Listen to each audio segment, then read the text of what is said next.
Technical नमस्कार, glitches. मैं कादम्बिनी शर्मा हूँ आपके साथ। इस वक्त जो विश्व के हालात बने हुए हैं, अमेरिका, इज़राइल और ईरान के युद्ध को लेकर, तो स्थिति बहुत भयानक लगातार होती नज़र आ रही है। कुछ ही घंटों की बात है, हो सकता है कि ये युद्ध ऐसा मोड़ ले ले कि वर्षों तक पूरी दुनिया उसकी कीमत अदा करे। यहाँ तक पहुँचे कैसे और हालात आगे क्या हो सकते हैं? बदलाव क्या हो सकते हैं? इस सब पर बात करने के लिए हमारे साथ एक बेहद खास मेहमान आज जुड़ रहे हैं। हमारे साथ वरिष्ठ राजनयिक अनिल त्रिगुराया सर जी हैं। बहुत स्वागत है सर आपका। 3 दशक से नमस्कार। ज़्यादा राजनयिक रहे हैं, राजदूत रहे हैं लिबिया में, जॉर्डन में और माल्टा में। काफ़ी वृहद इनका अनुभव रहा है, खासकर वेस्ट एशिया में, हालाँकि बाकी जगह भी इन्होंने सर्व किया है। आप इनके लेख लगातार देखते होंगे अलग-अलग जगहों पर और काफ़ी गहन अध्ययन होता है।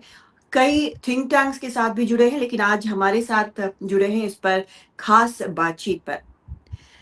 सर, ये जानना मैं चाहती हूँ कि अभी जो हम एक हालात देख रहे हैं, लग रहा है कि बस कुछ ही घंटों की बात है और ऐसी स्थिति हो जाएगी कि वहाँ से वापस लौटने में, एक सामान्य स्थिति होने में वर्षों लग जाएँ और ये सिर्फ़ ईरान की बात या सिर्फ़ खाड़ी देशों की बात नहीं, ये पूरे विश्व को अगर हम कहें तो एक स्टैंडिंग ऑन द एज वाली सिचुएशन है। क्या यहाँ से कोई भी पुल बैक आपको दिख रहा है? क्या वापस आने की स्थिति दिख रही है? क्योंकि एक रिपोर्ट आई है जिसमें कहा जा रहा है कि ईरान, अमेरिका और कुछ मध्यस्थ जो देश हैं, मीडिएटर्स हैं, वो 45 डेज़ सीज़ फायर पर बात कर रहे हैं। नमस्कार कदम जी, आपने मुझे अपने इस शो में शामिल किया, इसके लिए आपका बहुत बहुत धन्यवाद। लेकिन हम इस समय मिल रहे हैं जिस वक्त, जैसा आपने कहा, कि सारी दुनिया के हालात इस वक्त बहुत ज़्यादा ख़राब हैं। और मैं समझता हूँ कि सारी दुनिया इस युद्ध से और इसके जो परिणाम होंगे उनसे बहुत ज़्यादा चिंतित है, क्योंकि ये एक तरह का एग्जिस्टेंशियल सिचुएशन है। सबसे बड़ी बात यह है कि हम देख रहे हैं कि ये युद्ध जो है, कम से कम 47 और 45 साल से जो है इसको रोका जा रहा था अमेरिका के द्वारा। ये जो डायरेक्ट लड़ाई जो ईरान और इजराइल के बीच में है, उसको अमेरिका के प्रेसिडेंट्स ने लगातार इजराइल को ये कोशिश किया कि लड़ाई ना हो और किसी ना किसी तरह से ये एक अंडर द कवर रहे। लेकिन प्रेसिडेंट ट्रंप के बाद हमने देखा, जब से वो दूसरी बार में आए, पहली बार में उन्होंने, आपको याद होगा कि वो जो joint comprehensive plan of action, जो न्यूक्लियर एग्रीमेंट साइन हुआ था प्रेसिडेंट ओबामा के टाइम का, उसको रद्द कर दिया था। और उसके बाद से ईरान को एक फ्रीडम मिल गई कि वो अपनी जो न्यूक्लियर कैपेसिटीज़ हैं उनको आगे बढ़ाए, ज़्यादा एनरिच करे। और इसके चलते चलते उसने 440 किलोग्राम 60% एनरिच्ड यूरेनियम इकट्ठा कर लिया, जिसका मतलब यह है कि ईरान के पास कैपेसिटी है कि जब चाहे न्यूक्लियर बम बना सकता है। लेकिन ईरान जो है वो एक न्यूक्लियर प्रोलिफरेशन ट्रीटी का भी हिस्सा है, इसलिए भी उसको नहीं करना है। तो कई बार युद्ध तक बात पहुंची, लेकिन वो कोवर्ट ऑपरेशन ज़्यादा रहे। इसराइल ने पूरी कोशिश करी कि ईरान का जो न्यूक्लियर या मिसाइल या जिस तरह की भी उनकी कैपेसिटीज़ हैं उनको ख़त्म किया जाए। अमेरिका और वेस्टर्न कंट्रीज ने लगातार सैंक्शंस रखी उनके ऊपर में, जिससे काफ़ी डिबाइलेटेड। लेकिन उस सब के बावजूद ईरान जो है वो अपने मिलिट्री जो एरियाज़ हैं उसमें उसने काफ़ी ज़्यादा, मैं समझता हूँ, एक रेजिलियंस हासिल कर ली और एक डिटरेंस कैपेसिटी जो आज देखने मिल रही है।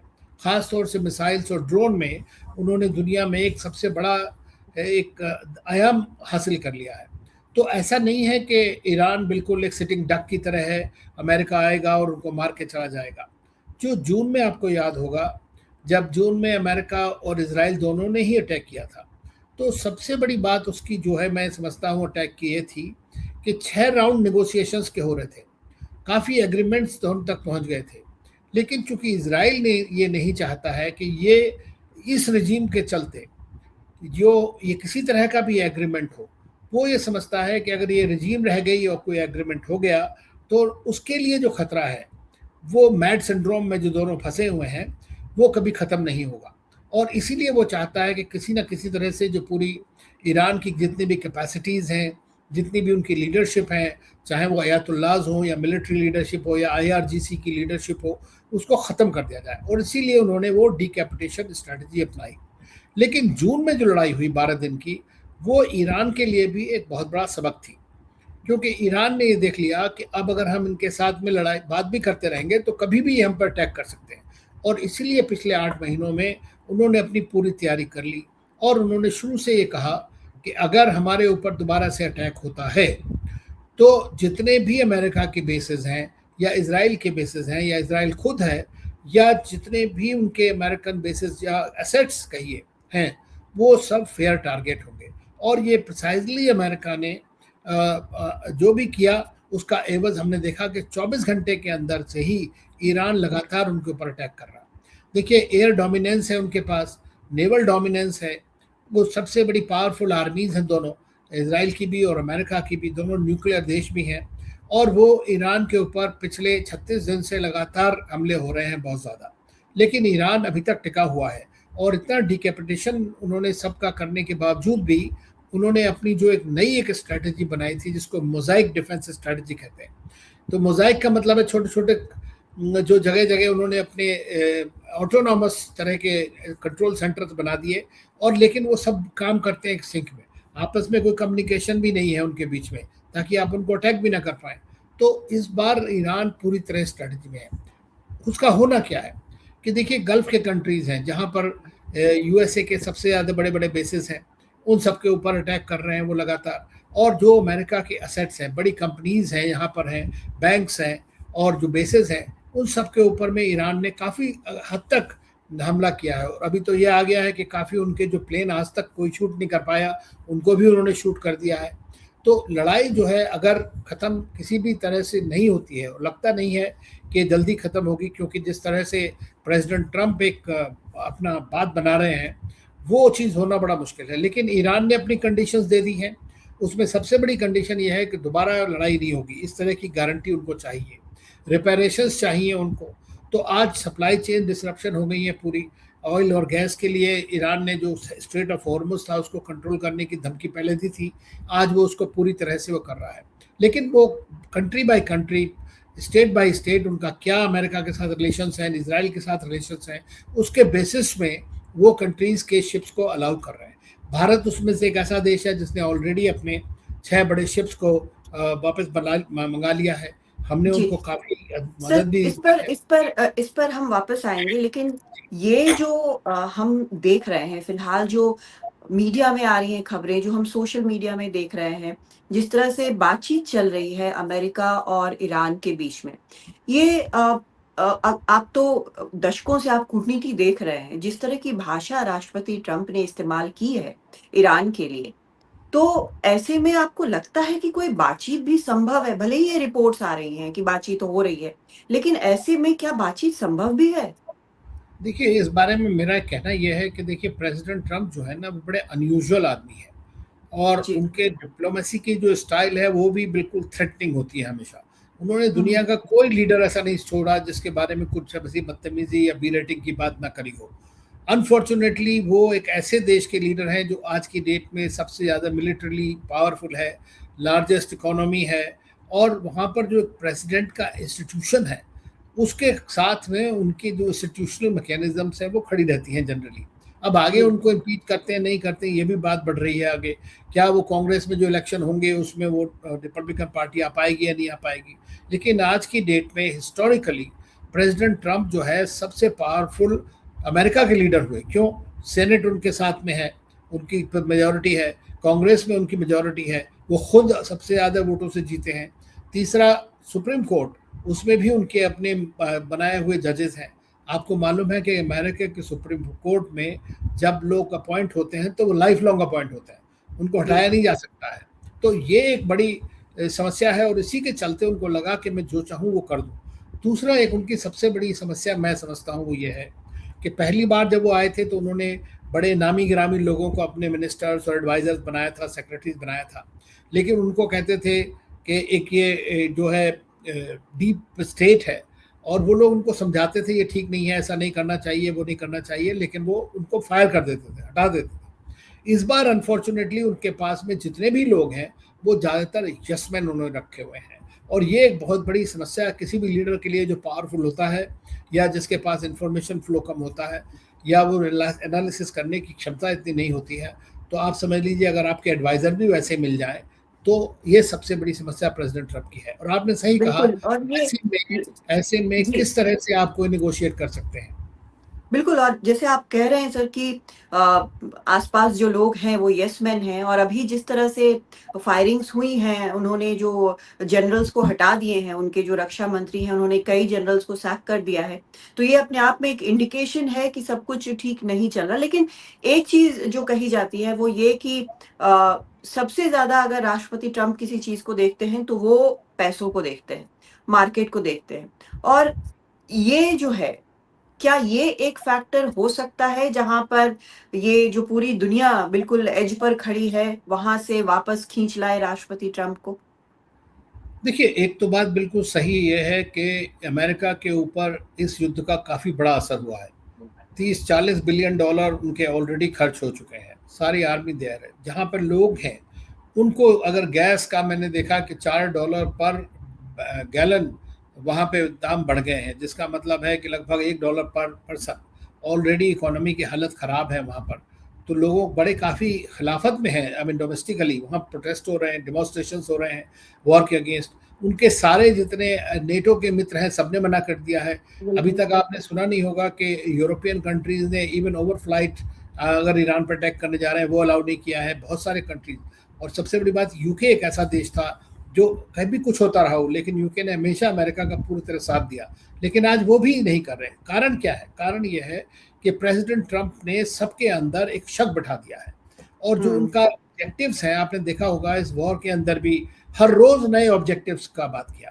जब आप एक बड़े युद्ध में जाते हैं और आपके पास ना तो कोई स्ट्रेटजी है, ना कोई प्लान है और एक ना आपके पास में कोई एग्जिट स्ट्रेटजी है, तो आप उसमें एक ब्लाइंड की तरह जा रहे हैं। और इस बार जो है प्रेसिडेंट ट्रंप को अनफॉर्चुनेटली जो है, मेरा मानना ये है कि इजरायली लीडर जो हैं नेतन्याहू, उन्होंने उनका ये एक इस खेल में उनको फंसा दिया है।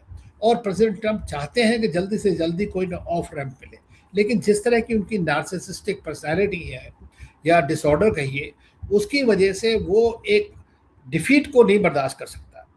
कि देखिए, आपको मालूम होगा अफगानिस्तान से निकल ही गए ना वो।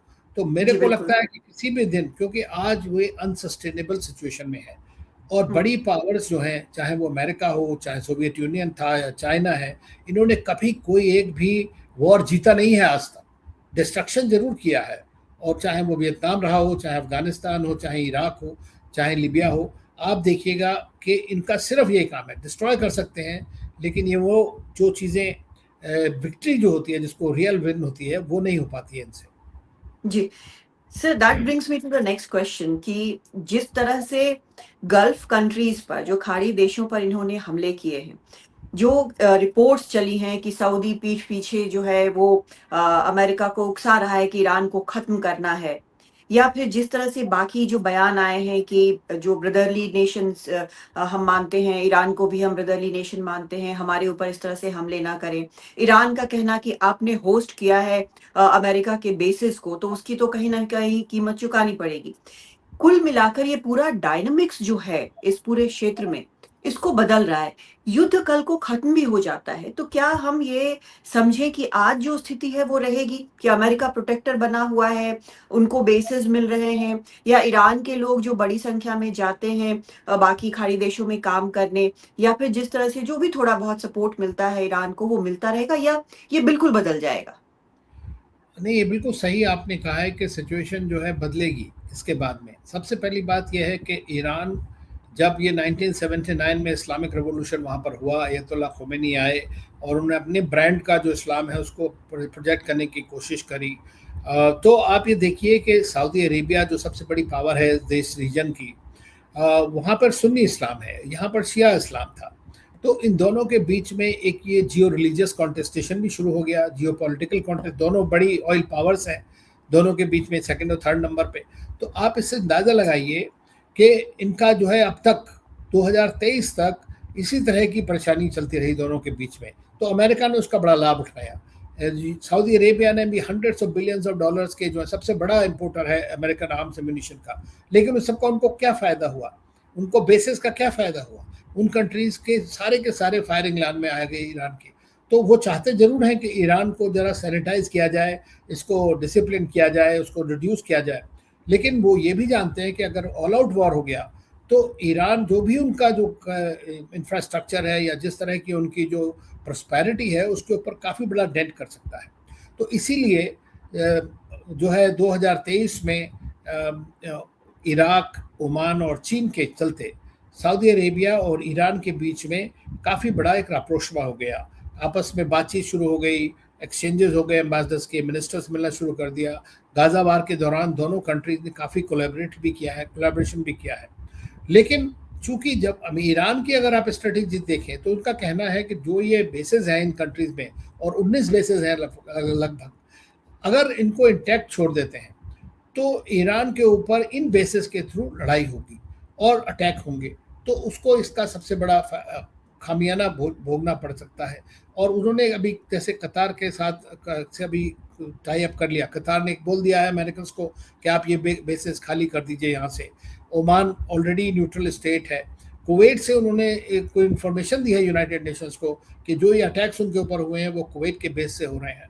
और कुवैत में आपने देखा कि 3 शिप्स भी थी, 3 अमेरिका के जो प्लेन्स थे उनमें आपस में भी टकराव हो गया था वहाँ पे कुवैत के बेस के अंदर। तो उनका ये है मानना। लेकिन ये सब चीज़ है, अब इसके बाद क्या होगा ये एक बड़ी इंपॉर्टेंट बात है। ईरान की मैं समझता हूँ सबसे बड़ी डिफीट ये होगी कि सारा रीजन जो है, इजराइल ही नहीं, जो रीजन बचेगा गल्फ कंट्रीज़ का या दूसरा, वो अपना एक नया आर्किटेक्चर करेंगे जो ईरान और इजराइल दोनों के ही साथ में काम नहीं करेगा। दूसरा, अमेरिका की भी जो क्रेडिबिलिटी है वो भी बहुत ख़त्म हो गई है। लेकिन आज चाइना की या रशिया की इतनी क्रेडिबिलिटी नहीं है कि वो उनको सिक्योरिटी कवर दे सकें। तो मेरा मानना है कि किसी तरह से एक अरब आर्किटेक्चर बनेगा, सिक्योरिटी आर्किटेक्चर रीजन के अंदर में अपने आप को इंसुलेट करने के लिए। और ऐसे में मैं समझता हूँ भारत जैसे देशों के लिए बड़ा स्थान मिल सकता है वहाँ पे।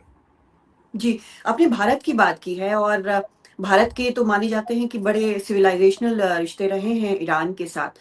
लेकिन लगातार हम जो देख रहे हैं स्ट्रेट ऑफ हॉर्मुज़ बंद है, भारत में भले ही सरकार कहती है कि सब कुछ की उपलब्धता है, चाहे वो गैस हो, तेल हो, डीज़ल हो, होगी, लेकिन जिस तरह का माहौल एक बन गया है कि दिक्कत हो रही है एलपीजी गैसेज़ में, बाकी चीज़ों के लिए लोग कह रहे हैं कि उनको परेशानी हो रही है।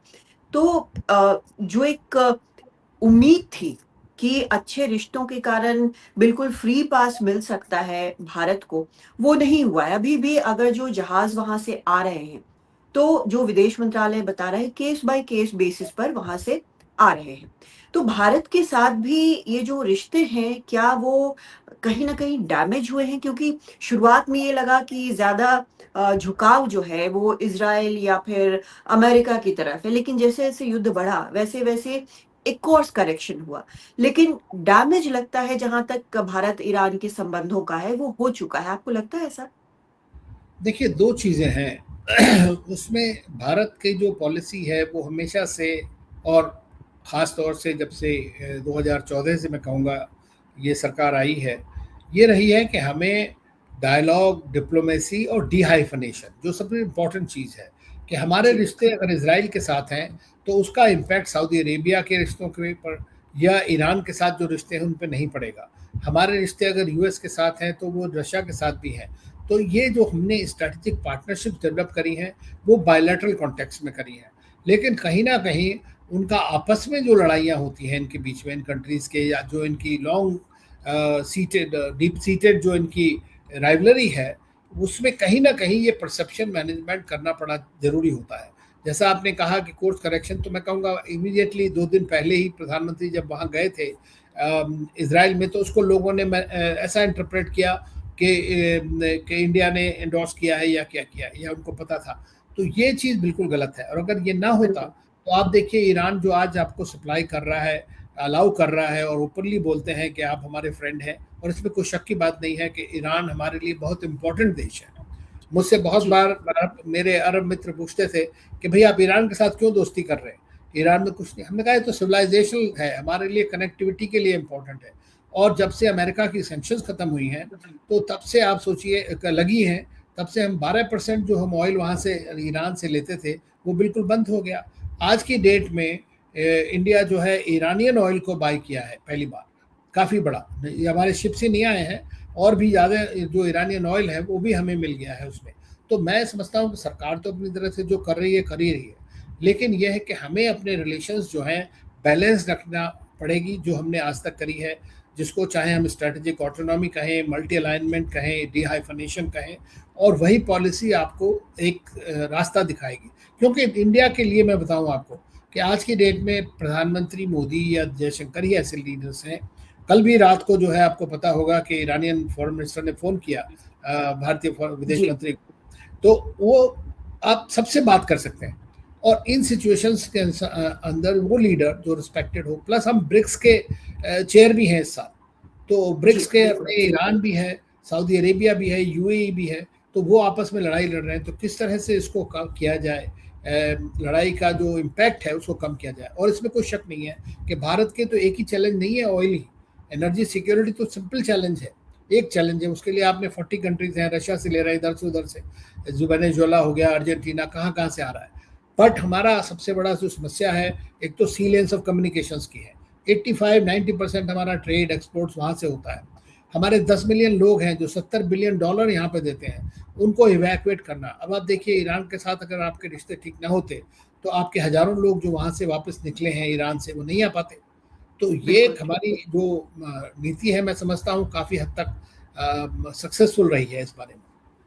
जी। बहुत शुक्रिया आपका अनिल त्रिगुनाया जी, इस पूरी बातचीत के लिए। बहुत साफ तौर पर आपने समझाया कि क्यों ईरान जो है उसके साथ हमारे रिश्ते अहम हैं, लेकिन मल्टी अलाइनमेंट जो है भारत का वो सबसे ज़्यादा मैटर करता है, क्योंकि अंत में अगर आप देखें तो सेल्फ इंटरेस्ट, राष्ट्र हित किसमें सबसे ज़्यादा है, वो देखना बहुत ज़रूरी है। जी, नमस्कार। नमस्कार।